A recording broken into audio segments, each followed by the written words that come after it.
युद्धामुळे देश बंद, 30 दिवसाची तयारी ठेवा. भारतात पुन्हा लॉकडाऊन. युद्धामुळे देश होणार बंद. 2 दिवसापूर्वीच पंतप्रधानांनी लोकसभेत आपल्याला कोरोनापेक्षा महाभयंकर संकटाची तयारी ठेवावी लागेल असे शब्द उच्चारताच सोशल मीडियावर लॉकडाऊनची चर्चा सुरू झाली. आता ही फक्त चर्चा होती, भीतीचं वातावरण निर्माण व्हायला सुरू झालं होतं. पण तेवढ्यात मोदींनी सगळ्या पक्षांची बैठक काल बोलवली होती. सगळ्या पक्षातल्या मोठ्या नेत्यांची बैठक त्यांनी काल 5 वाजता घेतली आणि त्यानंतर सगळा गेम फिरला.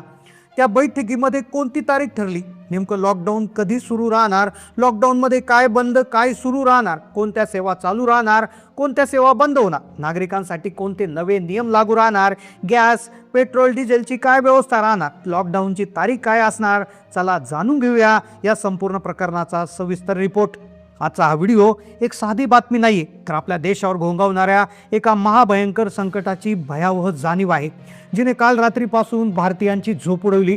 परवा दुपारपर्यंत सगळं सुरळीत होतं, माणसं आपल्या कामात होती.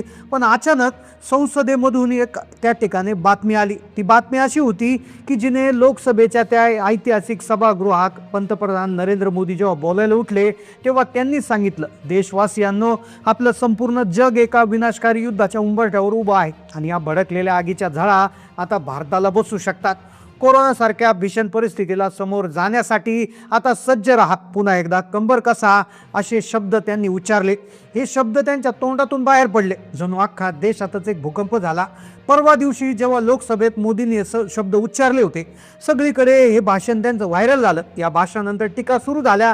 त्यांनी तातडीनं सर्व पक्षांची बैठक बोलवली होती. ती बैठक काल सायंकाळी 5 वाजता घडली. त्या बैठकीमध्येच लॉकडाऊन, देश बंद, काय सुरू काय चालू राहणार आणि कोणती ती तारीख आहे या गोष्टीविषयी चर्चा झाली. आणि आज सगळ्यात मोठा धक्का संपूर्ण देशाला बसलाय.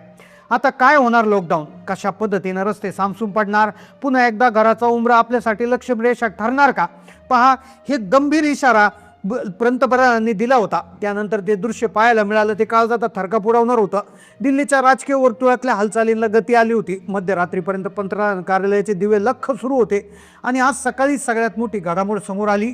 पंतप्रधानांनी सर्वपक्षीय बैठक बोलावली. बैठकीत नेमकं काय घडलं, बैठकीमध्ये काय ठरले, कोणत्या तारखा असणार, कोणत्या तारखेला लॉकडाऊन लागणार, काय बंद राहणार, काय सुरू राहणार, कोणत्या सेवा चालू राहणार, नागरिकांसाठी काय नियम असणार, पेट्रोल पंपावर जी लोकांची गर्दी सुरू आहे तर त्या गर्दीसाठी काय निर्देश देण्यात आले आहे. पहा, आता ही बातमी जेव्हा समोर आली होती, जेव्हा संसदेमध्ये मोदीजी बोलले होते, त्यानंतर झालं असं की एक बातमी व्हायरल झाली. दुसरी ती बातमी होती 14 देशांनी आपल्या देशामध्ये लॉकडाऊन लागू केलंय, ज्यामध्ये श्रीलंका आहे, बांगलादेश, पाकिस्तान, तर असे अनेक आशियातले देश आहे की जिथे मोठ्या मोठ्या देशांनी काही ठिकाणी 3 दिवसाचं लॉकडाऊन केलंय, काही ठिकाणी 12 दिवसांचं केलंय, तर काही ठिकाणी वेगवेगळ्या पद्धतीचे नियम कडक करून टाकले होते.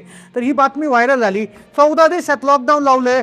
आता टाईम आला होता भारताचा. इकडे आपल्या देशाचा मोठा निर्णय तो होत होता. या बैठकीमध्ये सगळे पक्षीय बैठक बोलवण्यात आली. आता विचार करा, जेव्हा देशातले सगळे राजकीय पक्ष आपले मतभेद विसरून जेव्हा एका टेबलवर येतात, तेव्हा परिस्थिती किती भयानक असू शकते याचा अंदाज तुम्हाला आला असेल. बैठकीत नेमकं काय चर्चा झाली, कोणती ती तारीख आहे, लॉकडाऊन कशा पद्धतीने लागू होणार, 14 देशांमध्ये ऑलरेडी लागू झाले, मग भारताचा नंबर लागलाय का, भारतात कशा पद्धतीने लॉकडाऊन लागू होतंय, आता जाणून घेऊया सगळी माहिती.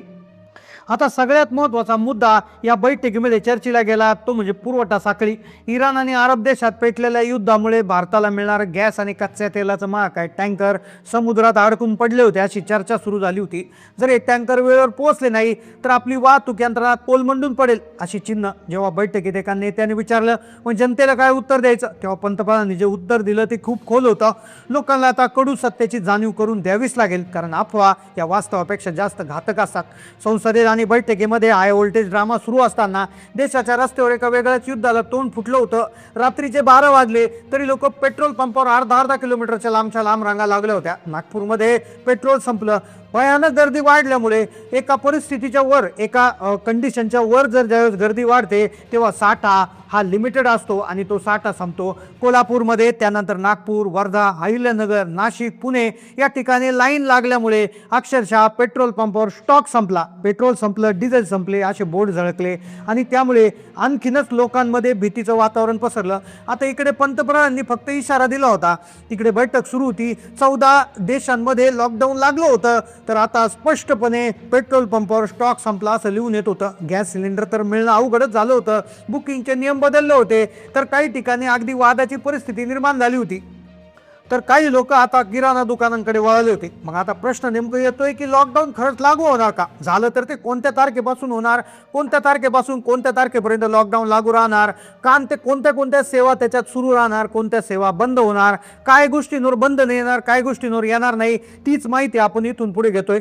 आता सगळ्यात महत्त्वाचा प्रश्न आहे की नक्की काय काय बंद होणार. आता याची संभाव्य यादी जर पाहिली तर काळजाचा ठोका नक्कीच चुकतो. आता जर इंधन संकट ओढवलं तर सगळ्यात पहिले खाजगी गाड्यांच्या वापरावर मर्यादा येतील. एसटी बस आणि रेल्वेच्या फेऱ्या निम्म्यावर आणल्या जाऊ शकतात. इतकंच काय तर IT हब असणाऱ्या पुणे आणि मुंबईमध्ये पुन्हा एकदा वर्क फ्रॉम होमची सक्ती केली जाऊ शकते. कारण की जर वीज पुरवठा खंडित झाला तर मोठ्या मोठ्या ऑफिसच्या इमारती चालवणं पूर्णपणे अशक्य होईल. गॅस सिलेंडरच्या बाबतीत तर परिस्थिती अजूनच गंभीरच आहे. ज्यांच्याकडे 2 पेक्षा जास्त सिलेंडर आहे त्यांना पुढचे काही महिने बुकिंगच करता येणार नाही असे ठोस संकेत आता देण्यात आले. पहिली गोष्ट ही त्या ठिकाणी होऊ शकते. दुसरी गोष्ट जी म्हणजे इंटरनेट. समुद्राच्या खालून ज्या डेटा केबल्स भारताला जगाशी जोडतात त्या सध्या युद्धाच्या छायेखाली धोक्यात आल्या. जर इंटरनेट सेवा ठप्प झाली तर तुम्ही पैसे कसे खर्च करायचे, पैसे काढायचे कसे, पैसे ट्रान्सफर कसे करायचे, रोजचे दैनंदिन व्यवहार आज गुगल पे, फोनपे, पेटीएम या ॲप्सवरून होत आहे, नेट बँकिंगवरून होत आहे. तर अशा प्रकारच्या बँकिंग व्यवहार एका झटक्यात ठप्प होतील. ठप्प होणार नाही तर त्यांचा वेग अतिशय मंद होईल आणि ते बंद होण्याच्या अगदी लाईनवर येऊन जातील. या भीतीने लोकांनी आता ATMवरही रांगा केल्या आहेत. ATMवर लोक पैसे काढत आहेत. गॅस सिलेंडरच्या बाबतीत जी परिस्थिती झाली होती ती पैशांच्या बाबतीत होते की काय अशी शंका निर्माण झाली. आता या संकटाची तुलना जर कोरोनाच्या काळाशी केली तर कोरोनाच्या वेळेस कोरोना हा एक असा व्हायरस होता जो डोळ्यांना दिसत नव्हता. पण सध्या आता कुठला व्हायरस नाहीये तर आता आहे टंचाई, तीही गॅसची, पेट्रोल, डिझेल आणि इंधनाची. आता जर हे इंधनच मिळालं नाही तर हॉस्पिटलचे जनरेटर्स कसे चालणार, महागाई इतकी वाढणार की खाण्यापिण्याच्या वस्तू 4 पटीने होतील. आता पुणे मुंबई सारख्या शहरातून मजुरांचे लोंढे UP बिहारकडे निघून गेले आहेत. तर महाराष्ट्रातले काही लोक देखील आपलं बिरार गुंडाळून आपल्या गावी येताना दिसत आहेत. मेस बंद झाल्यात, हॉटेल बंद झाले, खायचं काय हा प्रश्न निर्माण झाला. आता या बैठकीमध्ये काय ठरलं, बैठकीमध्ये असं निर्णय घेण्यात आला आहे की आपला देश हा कुठल्या युद्धानं हरणार नाही तर तो हरेल अफवांच्या पिकामुळे आणि भीतीमुळे. त्यामुळे अफवा पसरवू नका असं स्पष्ट करण्यात आले.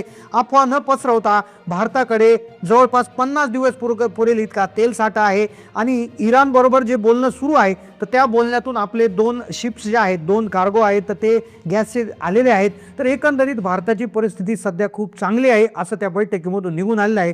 त्यातच काल अमेरिका आणि इराणमध्ये देखील बोलणी चालू झालेली आहे. अमेरिकेने एक महत्त्वाची अट ठेवली होती की तुम्ही तुमचा अण्वस्त्र कार्यक्रम बंद करा, तर तोही इराणने मान्य केल्याचं बोललं जात आहे. पाकिस्तान यांच्यामध्ये मध्यस्थी करते अशी चर्चा आता सुरू झाली. कदाचित 5 दिवस युद्धविराम घेतला होता, हा युद्धविराम आता बरेच दिवस चालून हे युद्ध बंद होण्याच्या लाईनवर आल्याची शक्यता देखील निर्माण होत आहे.